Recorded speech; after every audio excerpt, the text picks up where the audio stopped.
what is going on? It's me, Captain Files of Ace. We are live action. You already know what it is. Here to bring you yet another Bleach anime episode review. And before I get started, I want to thank everyone for wishing, your captain, your boy, a happy birthday. For the ones who do not know, yes, my birthday was yesterday. I put out a little birthday special, and for the ones who commented, trying to guess my name and age, you got it wrong. I still remain a mystery on the Eisen level, so better luck next time. But yeah, I'm not playing. Everyone who tried to guess my age, yeah, you were all wrong. So this episode, man,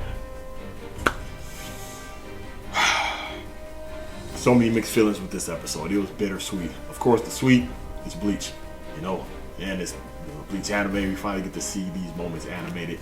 But of course, the bullcrap that happened in this episode, and yes, I will dissect it. And I'll never forget reading this for the first time. I was blown away. I was in disbelief. But I do like the extra footage they put in there. So we see the way it starts out. They're doing a whole assessment of the situation. By day, Urahara and Mayuri, we see they're in Squad 12 barracks. And they kill me, man. They kill me with these Bleach Razor Motorola type spirit phones that they have. It's just the flip phones that kill me. But, oh man, Mayuri, he's known for talking reckless, man. He was talking reckless to Old Yama. You see, he's talking reckless to Shunsui. But then again, is it really recklessness? Or does he have a point? Because he had a point. What he told Old Yama. He said, you failed to kill Bach, all those years ago. Now look. But I'm still confused because we see the flashback. I mean, he got pierced in the back by a Jochiro, and then Old Yama sliced him down with the Shikai. Yet he still lived. Did he not make sure he was dead? Anyway, I can go on and on about that. But hey, Mayuri, you gotta give him credit, man. If it wasn't for him, there's a lot of situations that happened in Bleach where they would have been done. And Mayuri saved the day, especially Urahara. But I like these moments. This is a war after all. And it's sort of like a military type system they have going on here. So I do like when they assess the situation, lay down a plan, a strategy. And that's one of the things I noticed with Attack on Titan. Even in the manga, they did it well in the anime. When they start to go over the plan, especially in the anime, it was like CGI. You see the troops and the horses, this squad go that squad. You shoot the flare up this way, you see the arrows. It has to be a strategic plan. That's what I do like, especially when the enemy has to jump on you. So I do like how they added that in to Bleach and made it seem more structured and balanced and more realistic. So moving on to this moment. Good God, man. Mask the Masculine versus Kensei and Rose. Kensei is my boy, and I don't care what anyone says. Kensei had this fight. Now hold on, hear me out. He had this fight, man. He went Bankai. You see when that motivator hit him with the right in man's stomach, knocked the wind out of him, enough to pick him up and give him an explanation of his ability. Enough to do that. He had it. But the only reason he lost is not because Kensei is weak. It's not because Kensei is a chump. I seen posts and comments before saying Kensei is one of the weakest captains. Like, Ninja, what? Real quick, I have to throw this in there. Not to mention, I notice motivators forget how Kensei, right here, is hanging with a full hollow or almost full hollow Ichigo while he's Bankai, and this motivator is just in Shikai. He was able to do damage on this hollowified Bankai Ichigo. Let's not forget that. Nah. It's because of that little James motivator. I promise you, I stand on this. I've been standing on this for years, and I will forever stand on it. If it wasn't for James, or had James been taken out early, they would have had it. Not even they. Kensei would have had it, because you see Rose was like, he's standing there like this. Like, oh, I see. Kensei don't even need my help. He would have had it. And at that point, of course, the whole Superstar James, yeah, super. I swear that motivator says super at least over 6 times, at least 10. I didn't count. I should have counted for the sake of this review, but I didn't. But it's, oh man, I will agree with King of Lightning. He made a tweet on Twitter saying that this was the day before, or I think the day before yesterday. He said, we're finally going to see the most entertaining Star Night. And or I think they're starting out of Quincy, but anyway, yeah, you know what? I do agree now. No, I do not like Masculine. I still stand on it. He looks stupid. I'm not a big fan of wrestling. I used to like wrestling, you know, SmackDown and The Rock. I used to watch that faithfully, but I don't care for wrestling characters, the grappling characters. That's not my thing. It never was. I don't care about Zangief, Hugo, none of the motivators. So anyway, he is entertaining. I will agree with King of Lightning on that because, you know, yeah, you could tell he's sort of like I won't necessarily say a gag character, but out of all the Star Knights, he's like the goofball of them all. He's like the joke, the clown, you know. And even his dub voice is funny to me. His dub voice is funny, so yeah, I will agree he's entertaining, but he still looks stupid. And that ability, like, come on now. You got this saying super, and you just bounce back, you know? But also another reason Kensei lost. You gotta blame Kubo.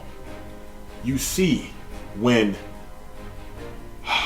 James said super, he got the power boost. He damn near just threw / palm smack Kensei in the background. Knocked out Rose. I do like the animation, all of this, it looked good. It really did. Knocked out Rose. Kensei, he gets up, dives towards Masculine, and what happens? He moves real fast, bam, knees him right in the chest, headbutt and everything.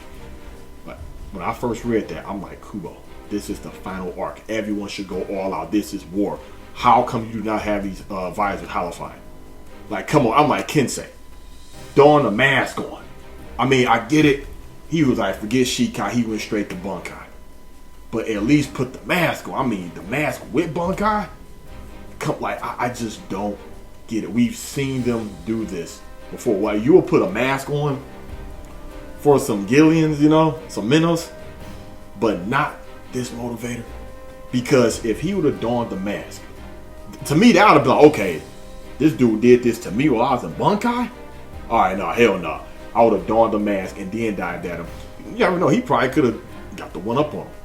And again, with him having the hollow powers, he could have done great damage to Masculine. But of course, Kubo loved playing the Visors. My favorite group out of all the Bleach, my favorite group is the Visors, man. So I'm like, why?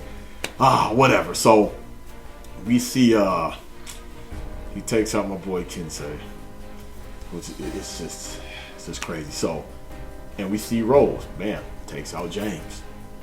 But this is the other thing that kills me to this day, him running his mouth with his Bankai. So let's talk about the visuals of the Bankai.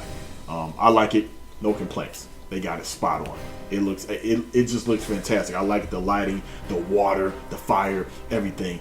And when I first read this in the manga, I was actually wondering, I wonder what type of music Kubo has going in his head while he's, drawing this. I'm pretty sure he thought of the Bankai a long time ago prior to all of this, but I was thinking if they ever animate this, I wonder what kind of music. Is it going to be orchestra type music? He's like a conductor. Is it going to be classical? What is it going to be? But we see it's like a little jingle type sound effect melody type of music. It still fits the situation.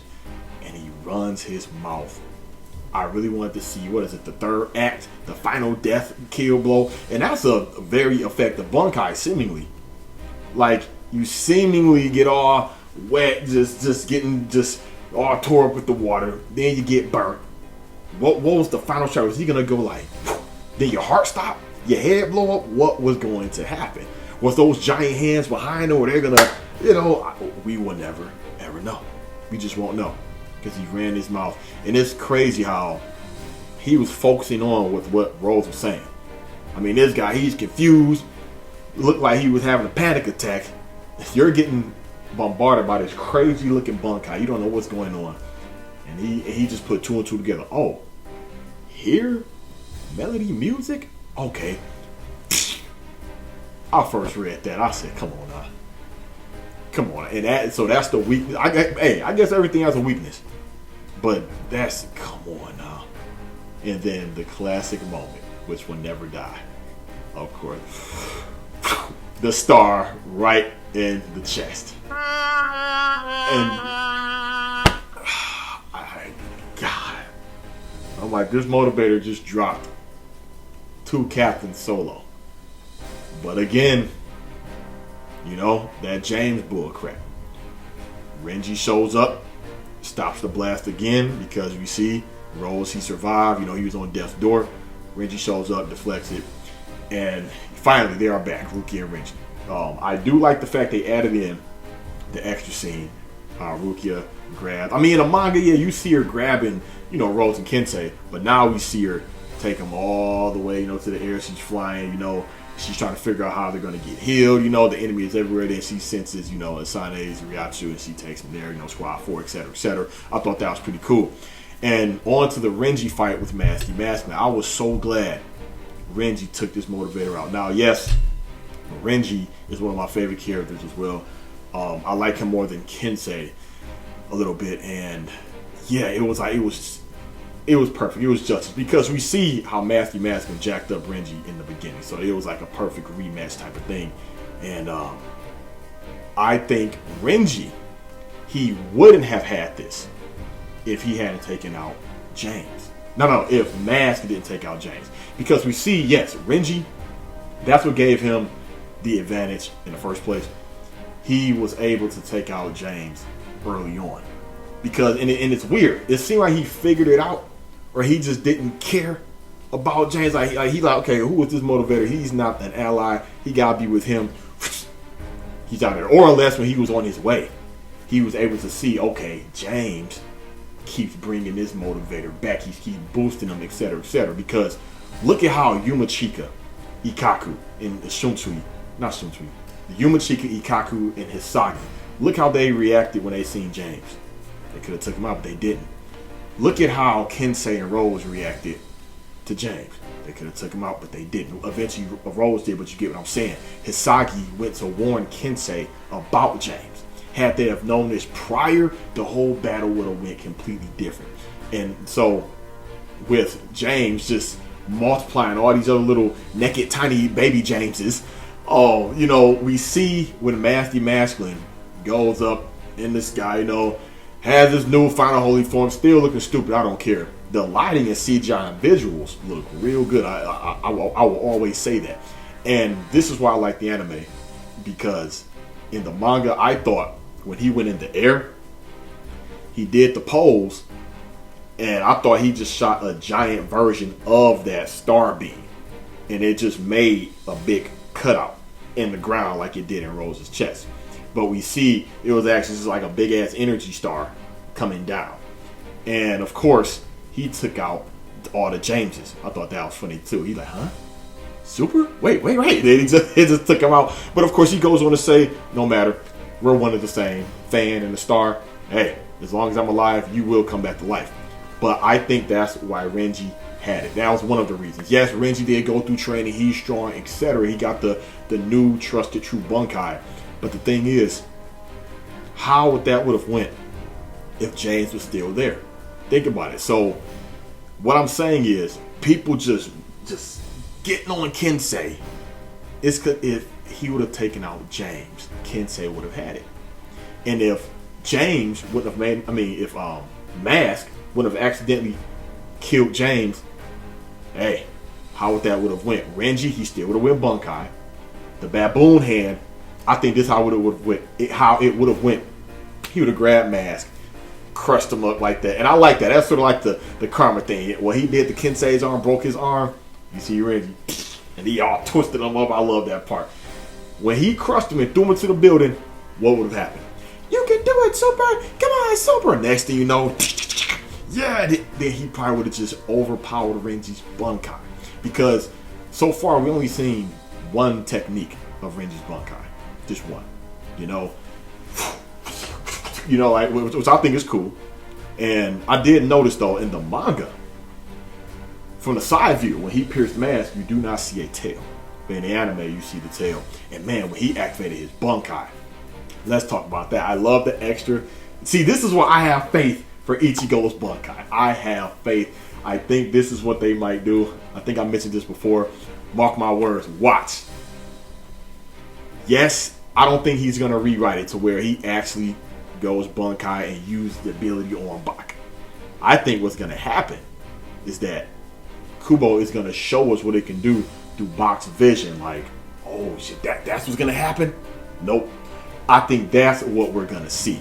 So anyway, with the added detail of Renji's Bankai, you see the snake, you see the baboon, everything was cool. Like the animation, the quality, the lighting, the music. When I heard that lady's voice again, you all know how I feel about that #1 song. I know the two things people give me, well, Bleach fans give me a lot of pushback for, is I do not care for Rukia, and that #1 song, I was never really a fan of it. It's not that it's a bad song. I just feel like when I first heard it, I was like, this don't fit. This don't fit. I'm watching, I'm like, what's this lady screaming? Like what is happening? Again, I'm not saying it's a bad song. I'm not saying she's a bad artist. I'm not. It's just, to me, it doesn't fit. So, an epic moment like that, where Renji, new Bankai, coming back from his training, I was expecting, a new type of epic track, or, something we've heard before since the anime came back, but that's fitting for the moment. And I'm like, basically, I'm not feeling that track for Renji's Bankai. It didn't take away from the hype, for the excitement. Now I'm just thinking, like, please don't lose that. Please don't use that song for nothing else. Please don't. It's gonna be an epic live action moment, like when Byakuya would come back down. I'm not trying to hear no woman screaming and singing, but no, it just does not matter. That's just my opinion. I know everyone agrees. That's fine. That's life. So, basically, the episode felt hella short. It did. And I said, wait a minute, no. That can't be the end of it. It can't be. Fast forward through the credits, of course, we see when Bach sitting there as Shiryu, he just absorbs, Massey Maskin's power back into him. Or should I say, he absorbed his power back into him. Because it was already his power to begin with, Bach. And then we see how he just... I like that sound effect of the shadows. And we see Hashwall step into the mix, has this dialogue with Uryu, and I like how we actually got to see Soken Ishida. We haven't seen that motivator in so long. It said even he couldn't figure out what to deal with Bach. That says a lot. And it was so funny. Me and my brother was just talking about this. Like, my brother literally asked me. First, he asked, "How come Uryu, Ryuken didn't join, the Star Knights?" And did Uryu's grandfather know anything about Bach and the Star Knights? I'm like, man, I got an answer for that, but I don't. So these extra details, man, I love it. And I hope they continue to do this and add more. But overall, it was a very good episode. However, let's talk about that whole fight with Renji and Massey Maskin, because it actually went a little bit different. See, in the manga, once James cheers some more, that's when Mask, he can hear again. His eardrums gets healed. And of course, Renji throws him an insult. He gets mad at the insult. He does a rocket headbutt, go towards Renji. Renji hits him with the butt of his Zanpakuto or his elbow or whatever, and he goes falling down.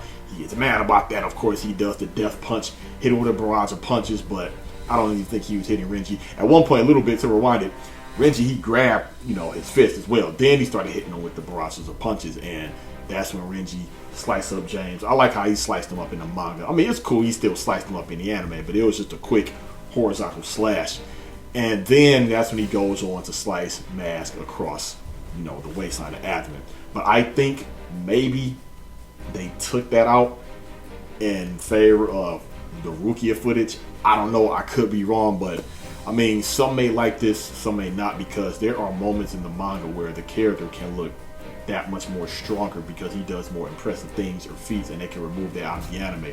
Perfect example, how they made the Ukuyura fight against Ichigo when he was in full hollow form. They stretched that fight out a little bit.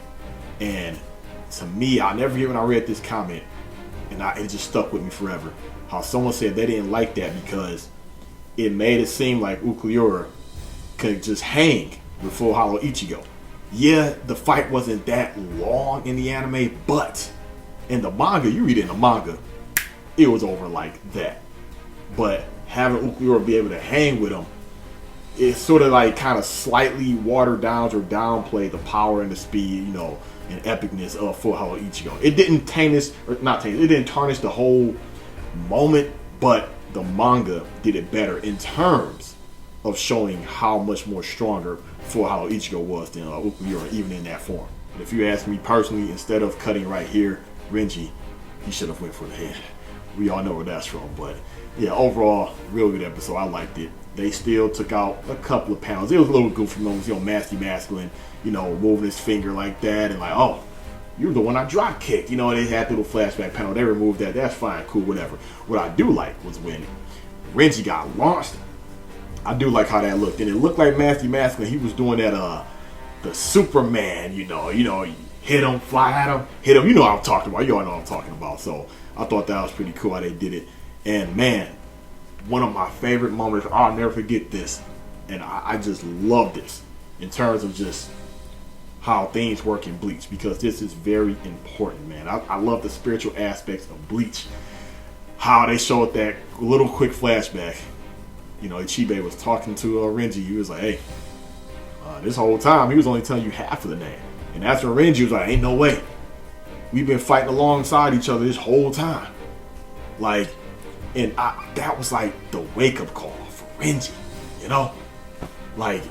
that made him really think like, damn, I thought I was strong, thought I was training, getting good. But you see this guy, Renji, he was just, quote-unquote, training with Byakuya, trying to get stronger than Byakuya. That's never going to happen for one. And that's not how you fully train. Yeah, I know Renji knows about Jinsen, but I see why. And Renji would always getting his ass kicked. Y'all would have talked about Kensei getting his ass kicked. No, Renji would always getting his ass kicked. But I know, yes, Renji has more moments than, Kensei. Yes, I know Renji's more popular than Kensei, but I like them both. Whatever. But man, I thought it was cool. Yes, I know that's a shocker to a lot of the anime-only watchers that, yes, Ichibe, he named everything, in Soul Society. And he even named, the name Zanpato, Shikai, Bankai, but there was a name prior to Bankai before he named it Bankai. So, man, I just love that. And that goes for all Soul Reapers who have Zanpatos. Like, you really got to have that understanding. And I like how he thought he had a cheat code. Like, I could tell you his name. Here's the name. But even though Renji knew the full name, he still had to prove that he was worthy. Still had to force Zabimaru to submission. He had to build that bond. I love that connection between the character and the spirit, the Soul Reaper and the spirit, because they are one of the same. I love that type of stuff. And I do like how everybody's inner world is different. I would love for Kubo to come out with another data book or a data book / art book to show everyone's inner world. I remember in a filler episode, we seen Chad's inner world. It just looked like a long Mexican street. Like, it was just long, like endless. I'll never forget that. Of course it was filler, but it seems pretty fitting. Okay, real quick. Now, it's not often I get to reply to a lot of my messages, if not all of them, but I'm going to catch up on them. Now, there were a couple that caught my eye. I figured, you know what? Instead of just typing out a long response, this would be very informative and educational to reply to these comments. It's nothing bad or disrespectful, just things I disagree on. So, without further ado, I guess I call this segment addressing the Bleach comments. So, this comment reads from, let's see, Marcelium Hotep. I hope I'm not butchering that. So, this is regarding, the whole Toshiro thing. How I said, basically his track record is just, not good. And I agree with King of Lightning, how he calls him Trash Gaia. But he writes, I don't feel you have to necessarily kill someone for it to count as a win. Toshiro beat Sholong, Luffy, beat Harabel once, beat Yukio, Kangdu once, Basby temporarily, beat Ikaku, Yumachika, and Charlotte while zombified, and killed Gerald multiple times. I say that's a damn good track record. He got more dubs than most of the top Bleach characters. Interesting. I will say that, yeah, he's got more, victories than, a lot of Bleach characters. One thing though, the Geralt thing, he didn't kill him. He froze him twice, but he didn't kill him. He never gave those final kills. Kenpachi sliced him in half. It was a team effort, with Hitsugaya and Byakuya. Geralt grabbed Toshiro. First he was off balance. Kenpachi lifted him up.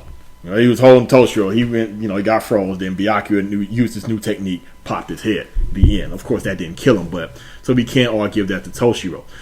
So, I mean, the zombified thing, yeah, I guess that account because it's still Toshiro, even though he was zombified. But I mean, he stabbed a already messed up Ikaku, and he jacked up Yumachika. I mean, it's nothing to really, toot his horn about. But let's think about this. Yes, you don't have to necessarily kill someone for it to be a win. I agree, but it's a faulty win. And let me explain. Look at boxers.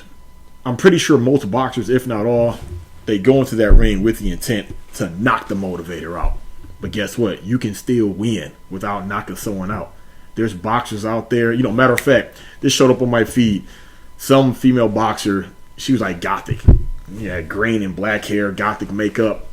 I swear, when they were introducing her, I swear it said no KOs, but no losses. So she never knocked someone out, but she never lost. Because you can still win by judge decision. So yeah, while Toshiro, he was winning, he wasn't killing motivators. And he's lucky the way the Goldie 13 is set up that you're not punished by your failure. Look what's happening in the Kangdu and BG9. Yeah. I mean, I give Toshiro an A for effort. No, I give him an S rank for effort. He tries. He trains. He literally tries to kill these motivators. I get it. He's the youngest captain, premature abilities, etc., etc. But I don't know. It's still a faulty win. I mean, yeah, he won, but he didn't kill the enemy, so it kind of makes his win irrelevant. I mean, the enemy is still out there. So if you're not killing the enemy, they're just going to come back unless they get punished and die. The other comment comes from Necrogenesis 1981. He writes, respect? He created his own hell based on vengeance and got what he deserved. Yes, well, that is very true. But what I meant by respect is, respect towards Old Man Yama, the Gote 13.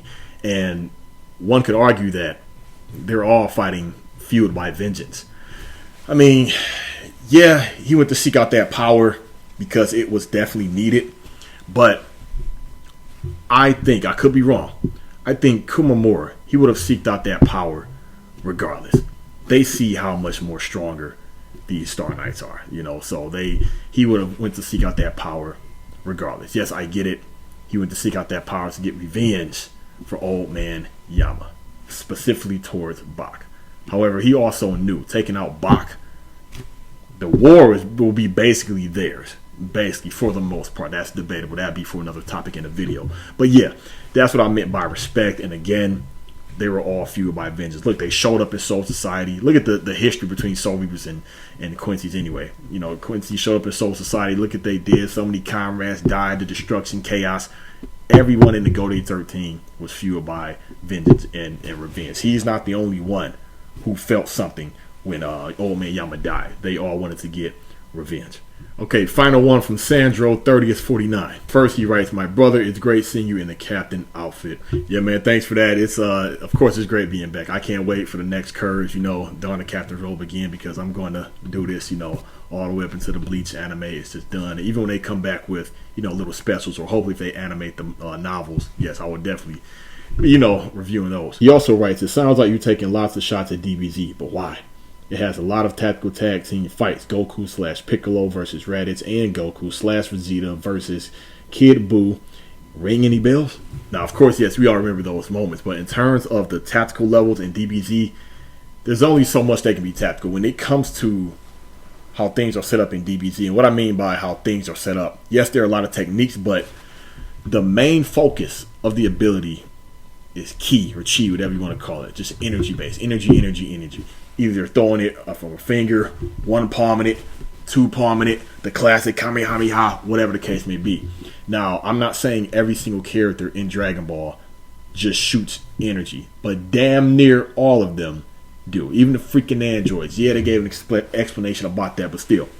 So, when so many of those aspects are similar, you don't see a lot of tactical battles in DBZ. Now, again, hear me out. I'm not saying there isn't any tactical battles in Dragon Ball at all. I'm saying they're not in depth how they are with the Bleach, and it's not as many in Bleach. Because let me give you an example. Ichigo, when he fires a Getsuga Tensho, what happens? It's either, if he swings it, it's like a crescent moon slash. Just a lot of spirit energy everywhere. Just energy. Can you imagine if damn near everyone's Zanpakuto ability was just energy based? You know how boring that'd be? Just scatter, Senbon Sakura, the energy. Here, then Soifon, sting all enemies to death. Suzumabashi, energy. You know, Gin, pierce his flesh. Shinzo, energy. Come on now. But look at all the different abilities. Look at what Shinji can do to Aizen. There's different Zanpakuto types and abilities. Now, I will never forget that green motivator that was part of the Ginyu Force. How he could hold his breath and stop time. That right there was hella impressive. I'll never forget that. The only thing is the motivator was out of shape. He could only hold his breath so much. That is a very dangerous ability. So when you have different abilities, I mean, techniques and abilities are two different things. Some say there aren't, but whatever.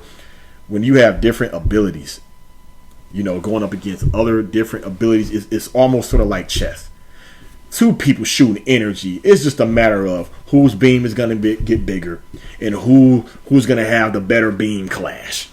Sometimes these abilities in Bleach, man, it's like chess, especially when you see Mayuri and Urahara step up on the screen. Now, I know at times it seems like Kubo will put the perfect matchup. We see what happened when Zamari fought Byakuya, and we have Grants fighting, you know, Mayuri. But even that right there, you had the crazy scientists of the Espada and the crazy scientists of the Gote 13. And there's just so many layers in how deep it can go with the Bleach battles, depending on who fight. If you just got two powerhouses like freaking Kenpachi, and like with Kenpachi and Grimmy, that wasn't necessarily nothing deep or tactical. Yeah, we figured out the weakness with Grimmy. If he doesn't stay focused on what he's thinking, then it doesn't matter. So, but when you have something like Mayuri and Grants, that was deep, especially the speech Mayuri gave about perfection and imperfection. So with Dragon Ball, I get it. You have more characters now in the movies, and in Super, they do a little bit more than just throwing energy, but the tacticalness is just not as tactical. That's what I'm saying. Alright, at least that about wraps up for this episode. I just want to address these comments again. There's nothing I'm mad about or trying to start a debate or hating on my supporters or followers. There's nothing like that. Again, I just felt this would be better just to address me in the videos and just typing out the long responses and whatnot. But yeah, I enjoyed the episode, man. It was pretty cool. Thank you all for commenting. You know, anyway, seeing that, it shows, you know, you comment, you stay and watch the video, you listen and pay attention, which I thank you for that, because I put in the time and editing and the effort to upload this stuff. So at least you could do is watch it, and I hope you do enjoy it. But other than that, again, give me your thoughts, comments, and concerns. I will see you all next week. I believe it's going to be Rukia's time to shine. I know it's going to look pretty good. And I think, hopefully, Byakuya, he comes back on the scene, too. So I'm ready to see that. And I know everyone's going to lose their mind when we see Rukia's Bankai. I mean, she did earn it. And it does look good. So can't wait to see how that goes. But other than that, see you all next week. Thanks for watching. Signing out.